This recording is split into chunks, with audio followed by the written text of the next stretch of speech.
En matière d'écosystème énergétique, nous assistons depuis quelques années à un vrai bouleversement. Jusqu'à récemment, un écosystème énergétique s'organisait autour de producteurs centralisés. Centrales thermiques, centrales nucléaires, centrales hydroélectriques, qui servaient, via des réseaux de transport et de distribution d'électricité, un marché de consommateurs. Ces producteurs étaient particulièrement focalisés sur la maîtrise de leur technologie et sur leur rendement des capitaux engagés. Les réseaux de transport et de distribution étaient quant à eux focalisés sur leur technologie, la maîtrise de leur technologie, dans un but de sécurité, de fiabilité et de continuité de service. Les consommateurs, quant à eux, recevaient des kilowattheures à un prix donné sans se soucier d'autres paramètres. Récemment, les écosystèmes ont commencé à très fortement évoluer. Les producteurs centralisés sont désormais focalisés sur les enjeux de la transition énergétique, sur l'évolution vers un mix énergétique moins émetteur de CO2. Ils sont également absorbés, focalisés sur une concurrence nouvelle qui vient en Europe notamment des surcapacités. Les consommateurs, quant à eux, ont désormais de multiples moyens d'approvisionner leur électricité.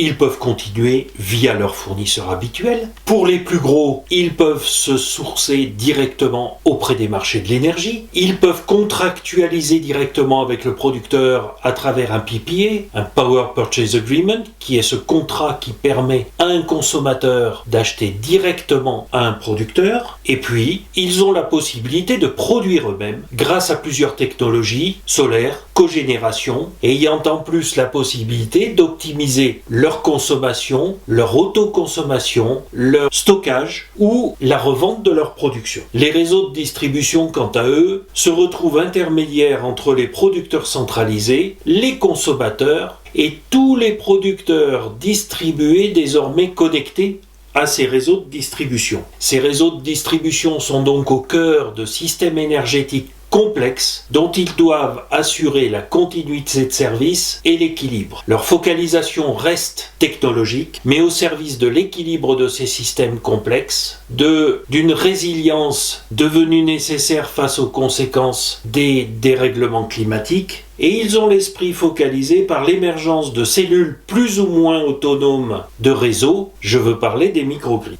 Nous sommes donc passés d'un système où le consommateur recevait de l'énergie et où le principal moteur était chez les producteurs centralisés, à un système où le consommateur devient, par les choix qu'il opère, un des acteurs principaux de l'écosystème énergétique.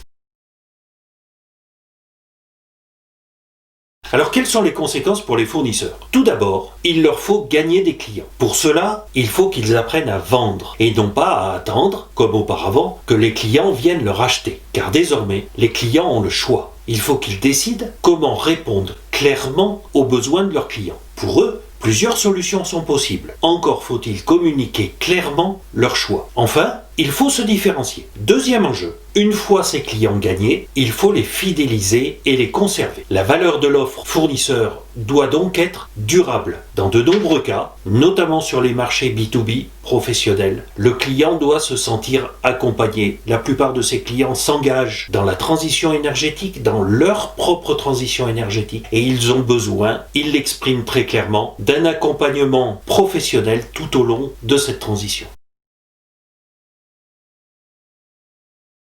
Déjà, ne plus vendre seulement du kilowattheure. Au départ, l'argumentation des fournisseurs alternatifs ciblait les points faibles des fournisseurs historiques, le prix, leur niveau de service. Aujourd'hui, les fournisseurs historiques ont largement rattrapé leur retard et la différenciation des alternatifs doit se faire sur des critères plus subtils. Puis enfin, il faut s'adapter aux besoins du client. Je dirais même de chaque client. Pour cela, il faut segmenter la clientèle. Il faut structurer l'offre et une fois de plus, il faut se différencier. La qualité des supports de communication, brochures, sites web, affiches, est un élément essentiel, mais que je vois plutôt comme un élément d'optimisation une fois la structuration, la segmentation, la différenciation parfaitement à bout. Faire passer en priorité des actions d'optimisation de la qualité des supports de communication revient à ravaler la façade d'un bâtiment potentiellement en ruine. Alors en matière d'énergie, il existe de nombreux axes de segmentation à considérer. Avant d'aborder le sujet, reconnaissons que segmenter les clients en clients résidentiels, clients commerciaux, clients industriels, PME n'est pas une segmentation. C'est éventuellement une classification commerciale, mais en aucun cas une segmentation parce que à l'intérieur des clients résidentiels, pour chaque élément d'offre d'un énergéticien, il y a des groupes de comportements, il y a des groupes d'achats qui sont fondamentalement différents et qu'il est nécessaire de différencier. Alors il y a plusieurs segmentations possibles. Le mode de consommation de l'énergie peut être intéressant à considérer. Par exemple, quand on offre des services d'efficacité énergétique, une PME, un boulanger par exemple, dans lequel il y a une charge qui représente une très forte partie de la consommation, comme un four dans cet exemple précis, est un client qui va demander une approche particulière. La structuration de la consommation et des usages de l'énergie peut également être un axe de segmentation important. Pour une offre d'électricité, il faudra différencier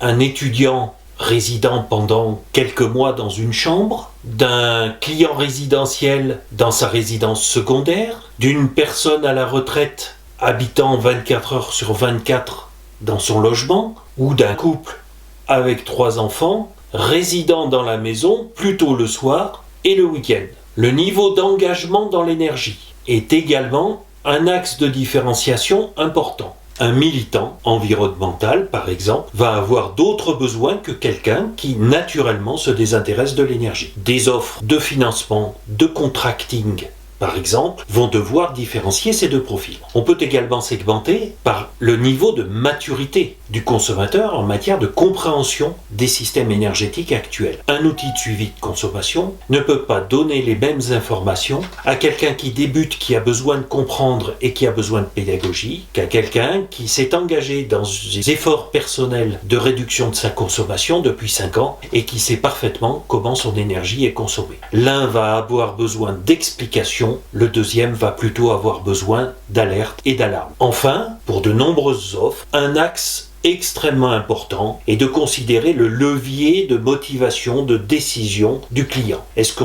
son moteur de décision est plutôt économique? Est-ce que son moteur de décision est plutôt mu par la volonté de protéger l'environnement? Ou est-ce que son moteur de décision est plutôt le confort? Son confort de vie ou le confort apporté par le fait qu'il ne dépense pas une seconde à s'intéresser à l'énergie? Alors qu'est-ce que j'appelle la structuration de l'offre? C'est la manière dont le fournisseur la communique, la présente, la structure pour ses clients. Est-ce qu'il la structure, est-ce qu'il la présente comme une liste à l'après-vert, une espèce de liste de briques d'offres indépendantes les unes des autres, liste dans laquelle le client doit choisir, doit naviguer de lui-même, ou est-ce qu'il la présente par niveau, de manière hiérarchique, avec des clés d'entrée significatives qui correspondent par exemple à des grandes familles de besoins? La structuration de l'offre est extrêmement importante parce qu'elle renseigne le client sur de nombreuses caractéristiques du fournisseur. Je ne vais pas être exhaustif, mais je vais vous en livrer 3. La structuration de l'offre renseigne par exemple le client sur le regard que porte le fournisseur sur la transition énergétique. Pour lui, les énergies renouvelables sont-elles accessoires? Sont-elles essentielles? En répondant à cette question, on va nécessairement influencer le choix de ceux dont le moteur de décision est la protection de l'environnement. La structuration de l'offre va renseigner le client sur la signature du fournisseur. En quoi est-il différent? Est-ce un fournisseur low cost? Est-ce un fournisseur qui privilégie le service à ses clients? Est-ce un fournisseur plutôt pour les clients professionnels ou plutôt pour les clients résidentiels? Troisième exemple, la structuration renseigne le client sur la capacité du fournisseur à l'accompagner dans sa transition énergétique. Plus les briques présentées, plus les offres présentées seront présentées de manière liée, cohérente, susceptible de s'enchaîner les unes aux autres, plus la sensation d'être accompagné sera importante chez le client. Il n'y a pas de bonne structuration d'offres. Il y a simplement une structuration d'offres qui correspond aux besoins des clients qu'on cible. Car dans le retournement que j'ai évoqué, la nécessité des fournisseurs de se différencier vis-à-vis des clients casse une logique historique. Les fournisseurs dominants avaient l'habitude de cibler 100% des clients. Aujourd'hui, cibler 100% des clients veut dire répondre à l'ensemble de la diversité des besoins. C'est proprement impossible. Il est donc nécessaire que chaque fournisseur choisisse, cible les clients qu'il veut privilégier, afin de répondre plus particulièrement à leurs besoins. Pour un fournisseur, présenter son offre, c'est également mettre en avant ses différences. Et ils vont devoir le faire dans un contexte où des acteurs comme les comparateurs de fournisseurs les obligent à ne pas négliger les caractéristiques cœur de leur offre, le service client, les prix. Car pour ces comparateurs, le service client et les prix sont les éléments les plus facilement mesurables et donc leur permettant le plus facilement de différencier les fournisseurs des uns des autres, même si ces critères ne correspondent pas aux besoins de l'ensemble des clients. Alors, chose nouvelle, pour se différencier, il faut déjà bien connaître ses concurrents, bien connaître leurs points forts et leurs points faibles. Il faut être ensuite ouvert à ce qui se fait ailleurs, dans des pays limitrophes par exemple. On a des fournisseurs qui évoluent souvent sur des marchés nationaux, avec une logique très nationale, et qui hésitent à aller voir ce qui se fait dans d'autres pays, sous prétexte que les environnements réglementaires sont différents, ce qui, entre nous, a souvent assez peu d'influence. Il est nécessaire de savoir évaluer et valoriser ses propres points forts. Ne pas être trop humble,